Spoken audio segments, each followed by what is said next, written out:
This mayor thought he was untouchable. He had the cameras. He had the applause. He had the crowd trained to laugh on cue. What he didn't have was the full story. The city council chamber in Ravenport was already overheated when the doors opened. Budget vote night. Local business permits under review. 3 redevelopment contracts set for approval, and at the center of it all, one quiet man standing in line with a single folded envelope. His name was Elias Vance. Most people in the room thought he was just another contractor trying to save a dying storefront. They were wrong. But nobody knew that yet. The mayor of Ravenport, Arthur Holloway, leaned back in his leather chair like a king surveying peasants. He had built his brand on charm. He'd built his power on something else. The projector screen behind him displayed the redevelopment proposal for Dockside District, a $62 million revitalization contract awarded, pending final vote, to a subsidiary of Helix Dominion Group. That name didn't mean much to the public, yet. Elias waited patiently until public comment opened. He didn't rush the podium. He didn't clear his throat dramatically. He simply stepped forward. "Mr. Mayor," he said calmly, placing the envelope on the podium, "I'm here regarding permit denial number 44721. The mayor barely glanced at him. "We've addressed your appeal twice, sir." A few people snickered. Elias nodded. "Yes, that's why I'm here." The mayor sighed theatrically. "Sir, your building failed inspection. You don't meet redevelopment alignment standards." Translation? His property sat in the way of the Dockside deal. Elias unfolded the permit denial and placed it under the camera so it projected on the screen. There was a handwritten notation in the corner. "Hold per mayor's directive." The room went quiet for half a second. Then someone coughed. Mayor Holloway smiled thinly. "Administrative shorthand." Elias tilted his head slightly. "Is it?" He reached into his coat, not aggressively, not dramatically. He placed a small digital recorder on the podium. "I believe this is yours." The room temperature dropped. Holloway's smile didn't disappear, but it hardened. "I don't know what you're implying." Elias pressed play. The mayor's voice filled the chamber speakers. Clear, confident, careless.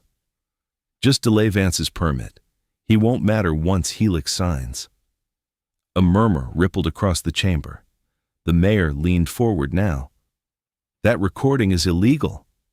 "Is it?" Elias asked evenly. Curiosity stacked in the air like static, because this was no longer about a permit. This was about power. And something felt off.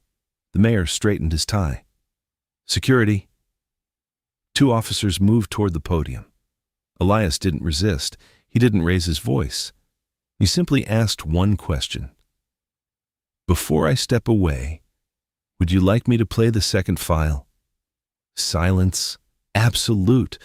The mayor hesitated. It was subtle, but the cameras caught it. "What second file?" Holloway demanded. Elias looked at him with the same steady calm he'd maintained from the start. "The one mentioning the Dockside kickback." The word hit the room like a dropped glass. Kickback. The council members shifted in their seats. Someone in the audience began recording on their phone. The mayor laughed again, but it was thinner now. "You're making serious accusations."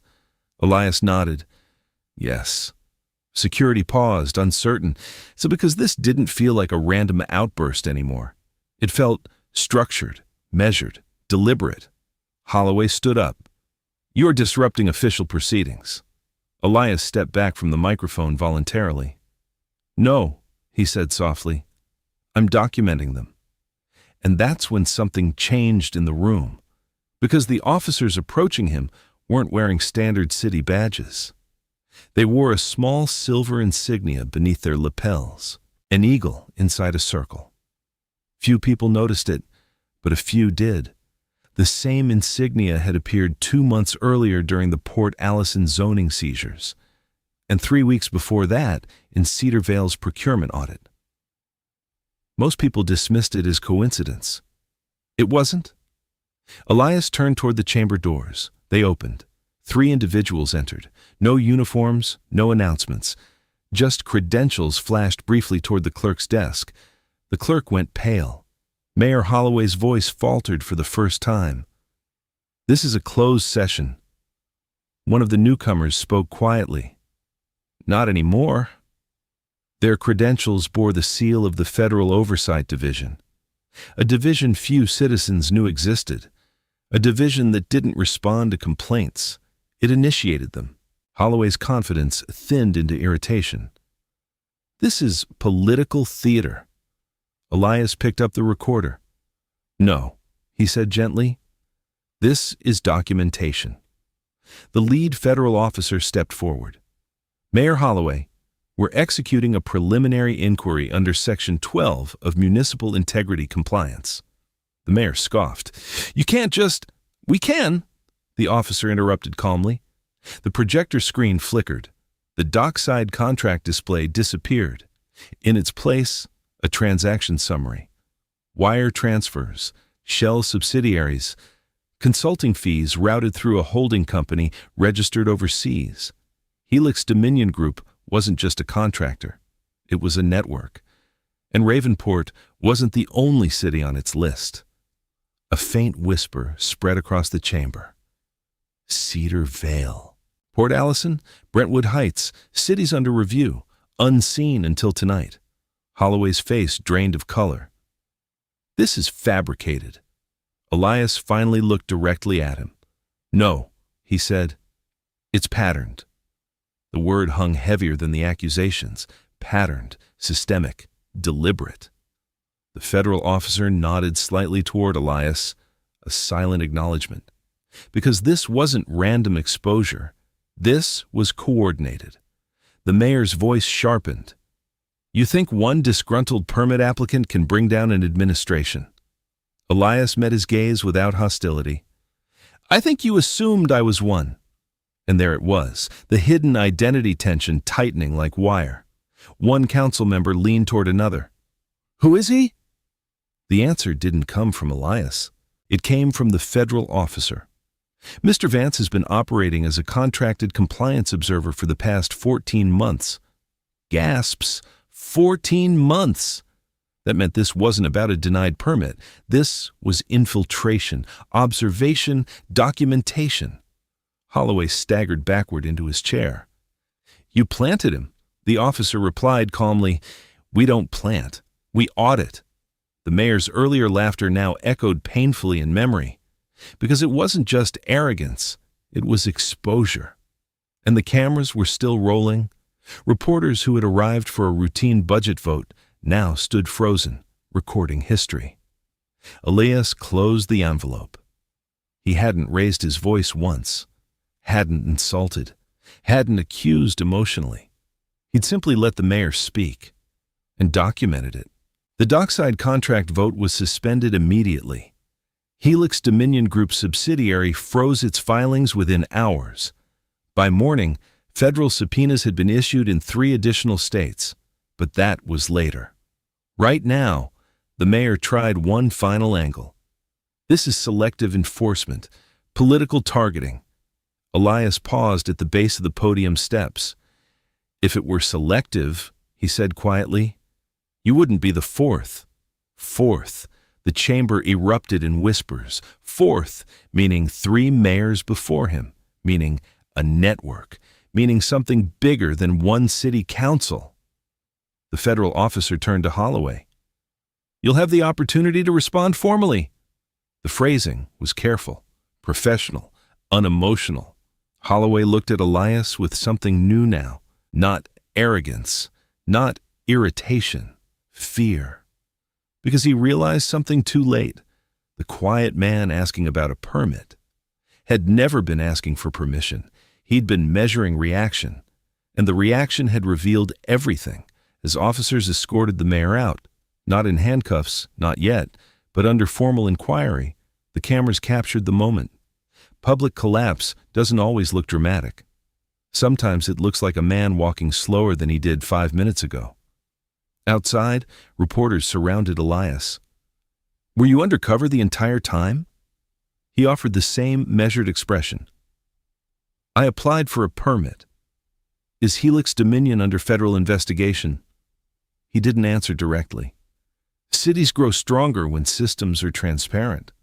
Is Ravenport the only city? He paused, just long enough. No. And that was the thread left hanging. Because Ravenport wasn't isolated, Cedar Vale's audit hadn't concluded, Port Allison's zoning board had gone quiet, Brentwood Heights had postponed its redevelopment vote indefinitely. The Federal Oversight Division didn't announce itself loudly. It appeared where patterns emerged, and Helix Dominion Group had just lost its fourth municipal partner.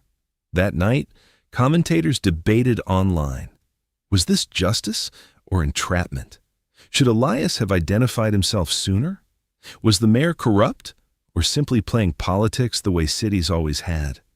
The moral debate ignited exactly where power and ego intersect. And in a quiet office overlooking the river, Elias placed the recorder into a locked case. He checked a secure dashboard. 3 new cities flagged, one name highlighted, a governor this time, higher. The network extended upward, as it always does. He closed the case gently. Because exposure isn't loud, it's precise. And the people who laugh the hardest at accountability usually stop first. The governor believed this would be simple: a ribbon cutting, a press conference, a speech about economic revival. He had done it 100 times before. He stood on a temporary stage in the industrial corridor of Brentwood Heights, wind brushing against a row of hard hats lined up for the cameras. Behind him, a massive banner: FutureWorks Logistics Hub, powered by Helix.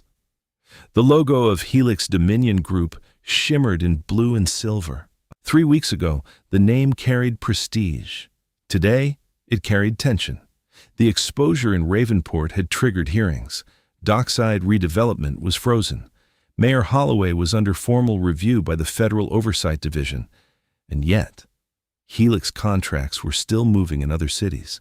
Because corruption rarely collapses all at once, it fractures, then tests the edges.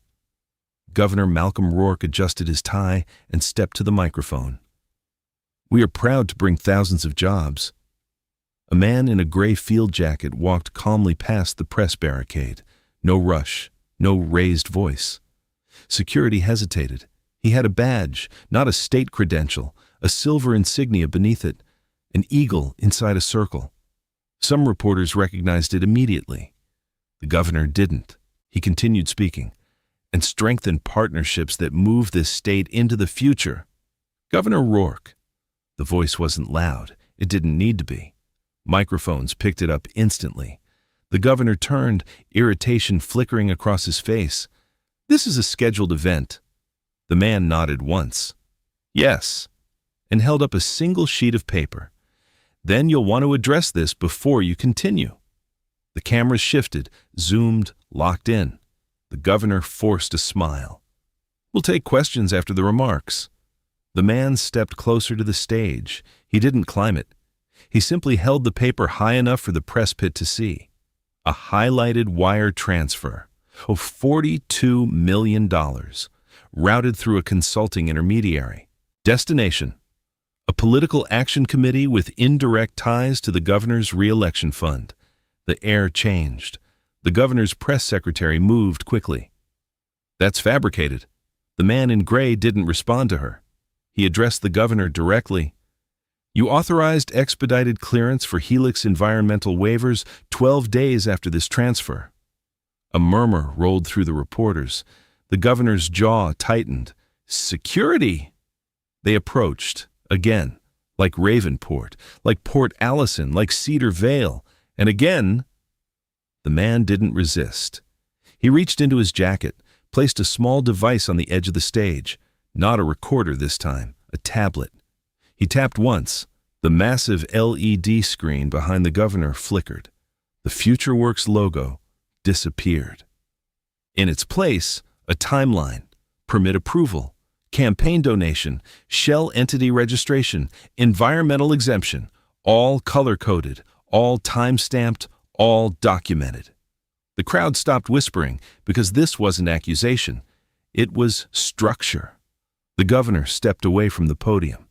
This is political sabotage. The man tilted his head slightly. No. That calm again, measured, unshaken. Pattern recognition. The phrase hit harder than the numbers. Pattern recognition. Because Ravenport had been called an anomaly, a rogue mayor, an isolated mistake. But now, the same corporate entity, the same shell layering, the same waiver acceleration, the same routing of funds across cities, across states, across levels of power. The governor attempted control. You think flashing charts creates a scandal? The man stepped forward just enough for cameras to capture his face clearly. Some viewers at home recognized him now. Clips from Ravenport had gone viral. The quiet compliance observer. The man who let a mayor laugh before the fall.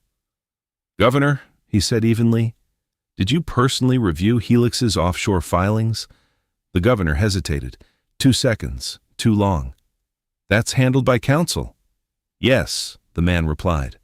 "Council funded through Dominion Advisory Holdings." Another Helix shell. The press secretary whispered urgently into her phone. The governor's posture shifted from confident to defensive. "You're overstepping federal authority."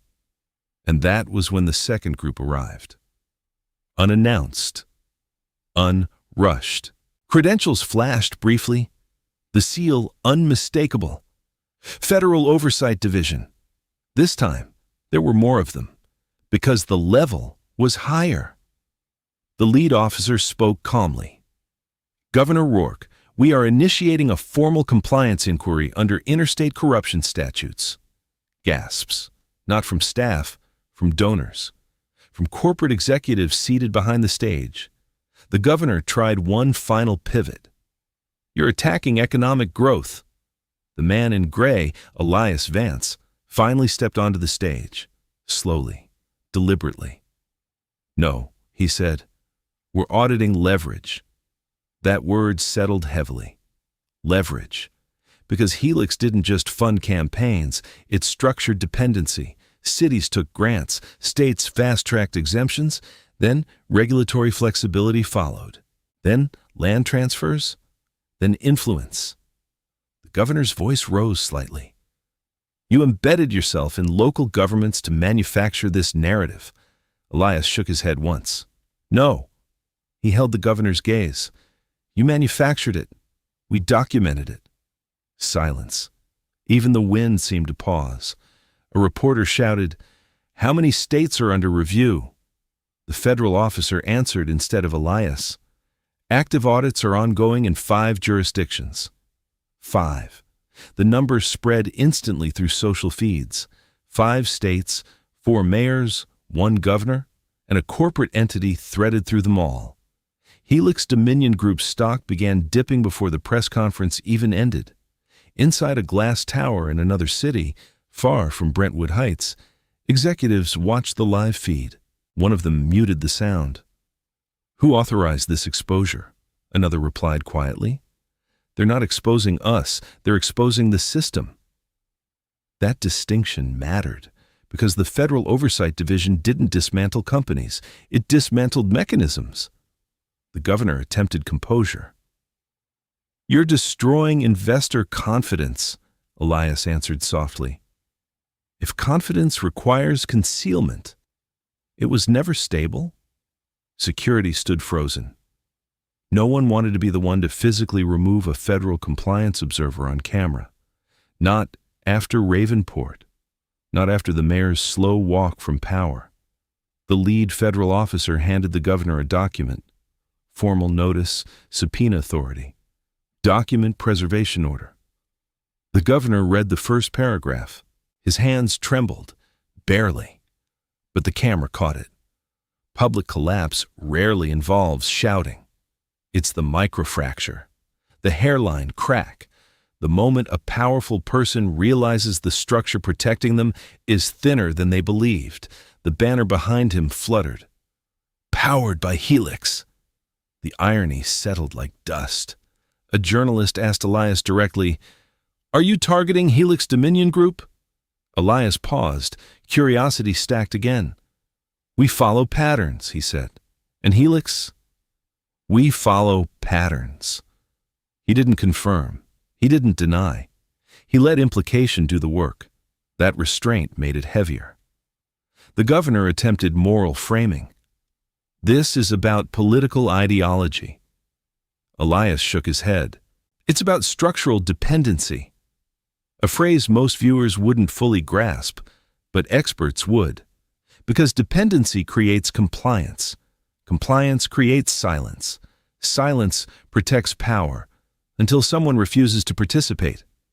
As federal officers escorted the governor off stage, again not arrested but formally under inquiry, the crowd didn't cheer. They didn't boo. They watched. And that quiet observation felt more dangerous than outrage. Because outrage fades. Documentation lingers. Hours later, financial analysts debated on live television. Was this overreach or overdue accountability? Should federal auditors infiltrate local economies? Was Helix a corrupt entity or simply aggressive in navigating legal gray zones? The debate ignited exactly where it needed to: moral tension. Power versus process, authority versus oversight. And beneath the noise, one unresolved thread tightened. In a secure operations room, Elias reviewed new intelligence. A board member from Helix had quietly transferred assets to a private defense contractor. The contractor's name surfaced once before, in Cedar Vale, connected to a procurement anomaly buried under a military infrastructure grant, higher than a governor. Federal contracts, national security budgets. The pattern wasn't just municipal anymore. It was vertical. A junior analyst hesitated before speaking. Sir, if this reaches defense allocation channels, Elias closed the file calmly. It already has. Outside the building, reporters speculated whether Helix would dissolve, rebrand, or fight. Inside Helix's headquarters, legal teams scrambled. But in a private call, encrypted, unrecorded, a voice spoke quietly. Activate containment. The person on the other end asked, which level? A pause. Then, federal. The network wasn't collapsing. It was adapting. And that meant the next exposure wouldn't happen at a podium. It would happen somewhere quieter, more insulated, more dangerous. Elias looked out the window at the city lights of Brentwood Heights, another jurisdiction added to the list, another authority figure realizing accountability wasn't optional. His phone vibrated once, a secure message, location coordinates, Washington, D.C., a closed-door oversight committee session, unscheduled. He read the final line twice. Dominion Defense Systems flagged, Helix's shadow arm. The one never mentioned publicly. The one embedded in federal supply chains. He slipped the device into his pocket. Because corruption rarely stops at profit. Eventually, it reaches protection. And when protection is compromised, the system doesn't just resist exposure, it retaliates. Elias walked out into the night without urgency, calm as ever. Because power panics. But documentation doesn't. And somewhere, behind polished doors in the Capitol, someone had just realized the quiet man asking for permits was climbing. Washington never looks nervous. It looks permanent. Marble columns, polished brass, flags that don't bend even when the wind insists. But behind permanence, there are rooms without windows. And tonight, one of those rooms was sealed. Inside the Rayburn Annex, 3 members of a closed-door federal oversight subcommittee sat across from executives representing Dominion Defense Systems, the quiet, heavily insulated defense subsidiary recently linked to Helix Dominion Group. No press, no public agenda, no live stream, just classified procurement briefings. And a man who was not on the printed attendance list. Elias Vance didn't arrive through the front entrance. He walked in through the compliance corridor, a hallway most staffers didn't know existed. His clearance badge didn't display a department name, only the silver insignia, the eagle inside a circle, the seal of the Federal Oversight Division. Inside the chamber, Senator Adrian Cole leaned back in his chair, irritation barely concealed. Cole was careful, experienced. He had survived 3 administrations and 2 ethics reviews. He knew how to speak in circles. He knew how to outlast headlines. He did not like surprises. Dominion's lead counsel was mid-sentence. All procurement adjustments were within the flexibility parameters authorized under emergency infrastructure clauses. The chamber doors opened. No slam, no announcement. Just the sound of weight shifting in the room. One of the committee aides turned pale. Senator Cole's eyes narrowed. "This session is closed." Elias didn't respond to the senator. He addressed the clerk. "Please display the attachment from docket 7A. The clerk hesitated, then glanced at the subcommittee chair. A silent calculation passed between them. The chair nodded once. The wall monitor flickered. A procurement allocation chart appeared. Defense infrastructure funding, reallocation columns, subcontractor layers. Dominion Defense Systems listed 3 levels deep under a shell-holding company that traced back, quietly, almost invisibly, to Helix Dominion Group. The room tightened. Counsel spoke first. "These connections are speculative." Elias stepped forward, placing a slim case file on the central table. "They're documented." He opened it carefully. No theatrics, just pages, transfer logs, board overlap summaries, private equity positioning during municipal land acquisitions. The same pattern seen in Ravenport, in Brentwood Heights, in Cedar Vale. But now, interwoven with federal supply contracts. Senator Cole's tone sharpened. "You're implying a defense contractor is influencing municipal zoning?" Elias met his gaze evenly. "I'm stating that municipal zoning enabled federal leverage." That distinction landed harder, because it wasn't about bribery. It was about architecture. Build dependency at the city level, scale it to state exemptions, anchor it in federal contracts, layer influence until oversight becomes politically inconvenient. Dominion's counsel adjusted her glasses. "You're constructing a narrative." Elias shook his head once. "No." He tapped the table lightly. "You constructed the latter." Silence. One committee member leaned forward. "Are you alleging national security compromise?" The air thinned. Elias chose his words carefully. "I'm alleging structural exposure." That phrase again. Measured, precise, never exaggerated, structural exposure. The subcommittee chair folded his hands. "What is your requested action?" Elias didn't answer immediately. Curiosity stacked. He allowed the room to sit inside the implication. Freeze discretionary reallocation authority pending audit. Counsel stiffened. "That would delay active infrastructure projects."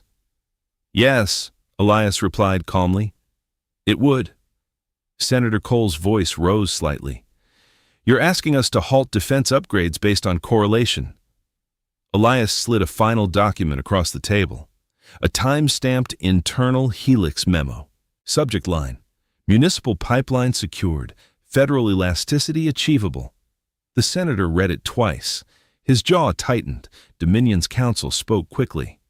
"That language is strategic modeling, not operational intent." Elias responded softly. "Then you won't object to transparency." Another silence.